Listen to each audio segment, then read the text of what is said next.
G'day guys, welcome to another edition of This Week in Footy. I'm John Donoho, he's Peter Seros, and Pete, it was week 2 of Nab Challenge this week, and another cracking week of footy. It was. Unfortunately, Richmond didn't play, so I wasn't too keen on the round, because, being a Tigers fan, obviously.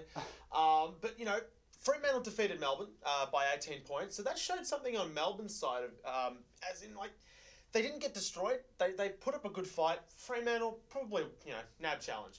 Don't take too much into it, but at the same time, good efforts by Melbourne. Sydney defeated Brisbane by 36.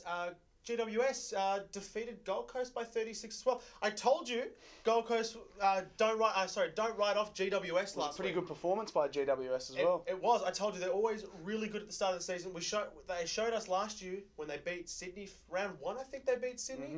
Mm-hmm. So they are an improved side. I can't wait to see what they're gonna do at the middle to end of the year, because they did drop off last year around that point. And I told you not to write St Kilda off. Just read that score for me. Yeah, I'll read it. St Kilda defeated Essendon by 50 points. In all fairness, they defeated mostly VFL players and delisted AFL players by 50 points. They got some good experience out of it. They defeated a team finally by Finally? Finally. I know they won last week. Did they win last week or no, they lost? They lost by 3 points. That's right, they lost by 3 points. So they finally got a victory, and it was against a VFL side who put on AFL jumpers. Hey, but whatever, it's a victory. One more win than Richmond in the pre-season. If you're St Kilda, take that as a win. One more win than Richmond this pre-season, mate. You played one more game as well. Whatever. Port Adelaide beated West Coast. Defeated. I had defeated and beated in the same word. Defeated West Coast vocabulary you got there. Shut up. Defeated West Coast by 40 points, and North Melbourne defeated Hawthorn by 13 points. And I have to admit, that was a very good effort. You tipped correctly last week. I did. But at the same time, Hawthorn did put up a pretty good effort in the first half, and they just didn't show it in the second half. Absolutely. So we'll run through some of the major ball winners for all those games. We'll do it pretty quickly. Freo Melbourne, good game. Freo, good to get a good hit out for them. Clancy Pearce had 19. Stephen Hill had 22. And Lockie Neal had 20... Geez, he had a lot of it. 27, I think. So, really good hit out there from Freo. For Melbourne, Nathan Jones led the way with 24 disposals. Dom Tyson had 21. And Haritia Lumumba in his new colours had 20 disposals as well. If you're a Melbourne fan, you should be excited about him. He's been a brilliant... he's going to be a brilliant recruit for them. Absolutely. For Sydney, Kieran Jack had 22. JP Kennedy, he had 22 as well. Hanbury had 19. And Heath Grundy, 15, as well as Luke Parker with 21 of his own. For Brisbane, Tommy Rockcliffe, geez, he's a star. He is an absolute star. He had 19 kicks and 6 handballs. He had 10 marks, so a very good game. He kicked 3 behinds, unfortunately, but a pretty good game nonetheless. James Aish, he had 15 kicks, 9 marks. 15 kicks, 9 handballs, 3 marks. And Dane Zorko had 14 kicks and 8 handballs as well. So some really good young fellas for Brisbane stepping up. I was going to say, I think Zorko is going to be an absolute freak for a very long time. I think he's a definite 10-year player for that club. Obviously you can't really put too much into it. What is he?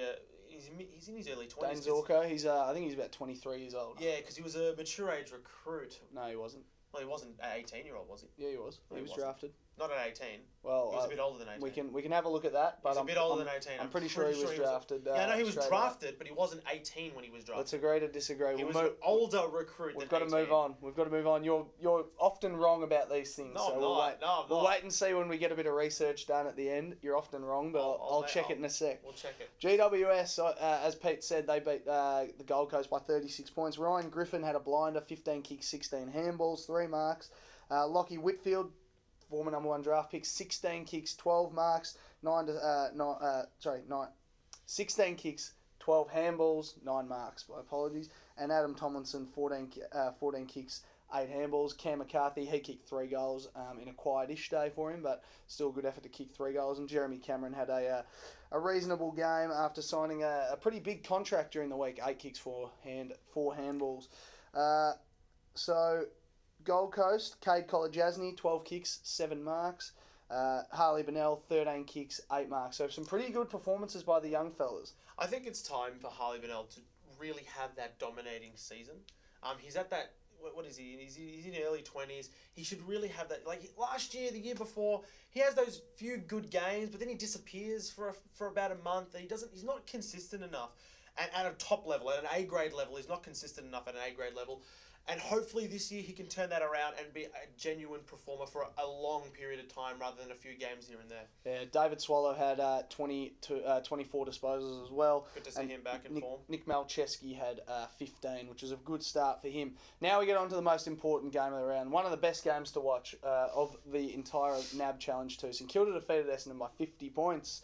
You're beauty. And it was really good to see for Essendon Mitch Brown, obviously discarded by the Bombers, by the Cats. Didn't look out of place out there. He had 19 kicks, 3 handballs. Really good performance for a top-up player.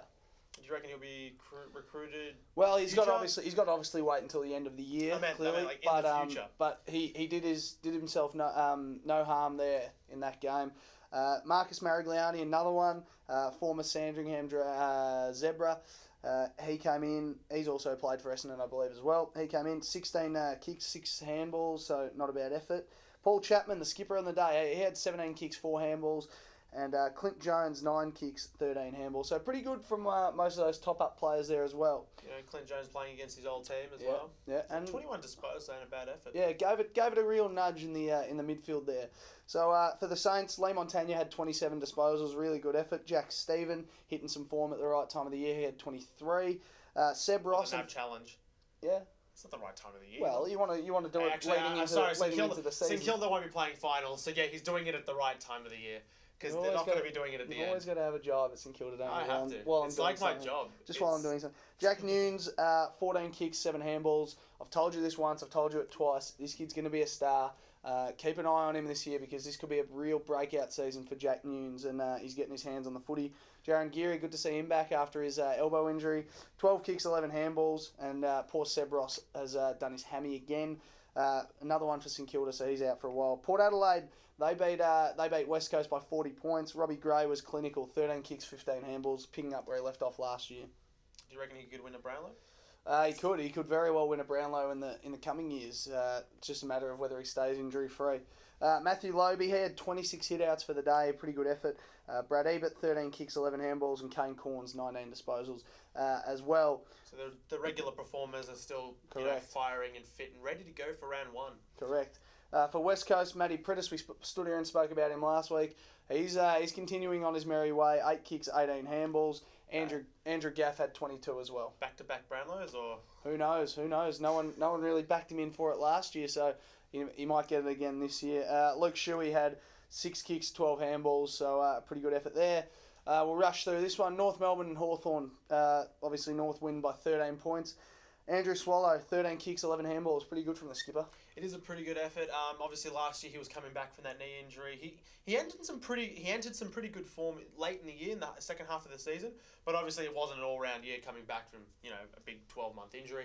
Hopefully this year he can have that big standout season where I think when he did his knee he came top 5 in the Brownlow. He was up there. He was up there for a very long time, and then he did his knee, and then he obviously dwindled. Was it his knee or his Achilles?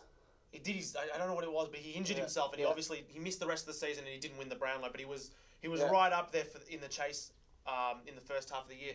Hopefully, he can take over for where he left off in 2013, and have a really good shot at it. 2014. 13. 2014 was the year that he was back. Sorry, I got it right. Yeah, you got it right for once. Yeah, we're in 2015 now. I know. Sam Wright, he had 20 disposals as well. Pretty good effort by the young fella. Scotty Thompson down back was pretty strong as well. 5 kicks, 15 handballs. And Brent Harvey just looks ageless at the moment. He had a few kicks as well. Don't think he played all that much game time, but he kicked a super goal, so he must still have the legs to go. Yeah, I watched that. I don't understand how he's doing it. I don't get how he's doing it. Like Dustin Fletcher, fantastic effort for what he's done. I think this is his 22nd or 23rd AFL season. But remember, he's a key defender. This guy is playing in the midfield. Yep. Injury prone, especially soft tissue injuries. And he's playing like he was 20. He's playing like he's 20 years old. Correct. So it's great to see. I reckon he's got another year or 2 left in him as well, which is... Can he crack 450? Who knows? He potentially could. The form that he's in at the moment... And the fact that he's still injury-free, there is nothing stopping him at the moment. Absolutely. For the Hawks, Jordan Lewis had 13 kicks, 15 handballs, so 16 handballs, so really good effort there. Josh Gibson down back continues to rack up the disposals. He's probably the only defender in the comp who can rack up consistent disposals every week. 15 kicks, 9 handballs, pretty solid. Brian Lake, 5 kicks, 12 handballs as well. So the Hawks, they've still got their big name players there getting lots of possessions, and this loss won't really worry them all that much, I don't think. Well, they've got about 26, 27 players that potentially could be in their best 22. So they have a very good list, especially their depth. Their depth is amazing. So it's going to be interesting to see who is going to be at that 22 in the end of the year. I can't see them missing I can't see them missing finals. They have to make finals. They have arguably the best list in the AFL still. Correct. All right, mate. Week 3 of NAB Challenge. We'll get through it and we'll get some tips off you. Thursday night at Skilled Stadium. Who's going to win this? Geelong, Adelaide Crows. I'd like to say Geelong, but at the same time, I don't think they're going to put out their best list come NAB Challenge. I think the Crows might win only because it is NAB Cup. Yeah, I agree. I think the Crows are going to put in a real good effort here. Even though it's not going to be their best side for Geelong, you still don't write them off down at the Cattery.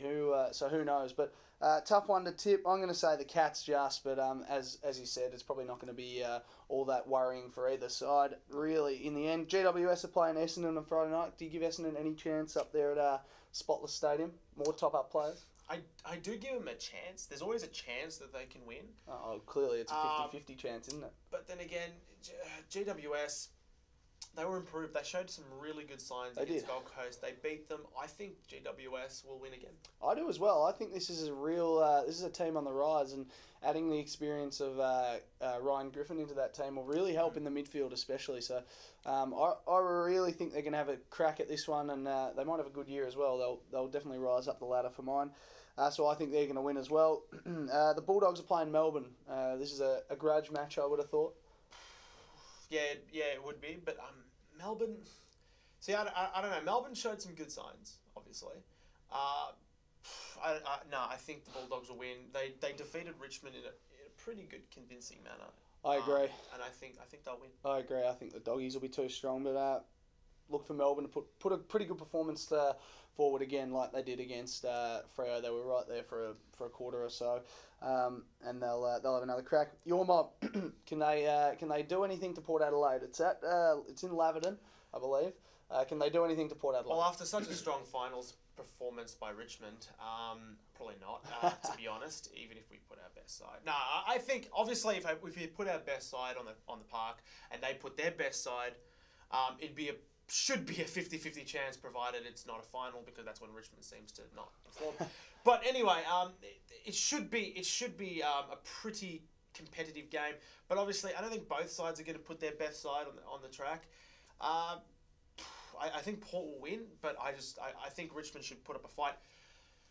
Because I think a lot of our stars are actually playing this week that didn't play last game. Well, they've got to have a hit out at some point. I think this will be your last game. I know you got one more, but they've got to have a hit out at some point. I reckon they'll play. Hopefully, it's going to be a tough game, but I think the Port Adelaide will win. Yeah, I agree. I think Port are just going to be too strong. Blokes like Robbie Gray and Hartlett and all that in the midfield are just too strong for the likes of Richmond, even in NAB Challenge at the same time. But look, as we continue to say, it'll be we did beat them last year at one point. It'll be a good hit out. We beat them once. A good hit out for both teams and a much needed hit out. So did St Kilda beat Port Adelaide last year? That's irrelevant. Did St Kilda win a game last year? They flogged you in a final when you guys kicked with the win. Just move. How did you guys do in the finals? Let's move on. Sydney are playing Fremantle. Who's going to win this one on Sunday afternoon? Tough one. Yeah. Tough one. I think Sydney will win. I agree. But Fremantle, I don't know. They didn't show a good enough performance against Melbourne for me to say that there's any chance of winning against Sydney. I'm sure they're trying different things though, Fremantle, obviously, yeah. Obviously, NAB Challenge, you're trying different things. You're testing out new players in different positions as well. But I think Sydney will win. I agree. I think the Swannies will get the chocolates in this one. They might bring back a few more stars as well.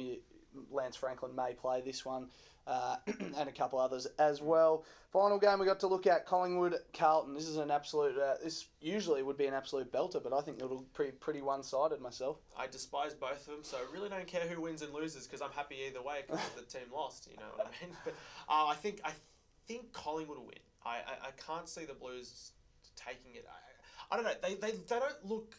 They didn't look at any more improved from what they were last year in the first NAB challenge clash. I agree. They didn't look like they took that many steps forward, so I think Collingwood will win. I agree. I think the Pies will be too strong, and as we've said about a number of teams, I think they'll bolster up with a few more stars this week. So I think they'll get the job done. So that's all we got, Pete. That's all we got for this week.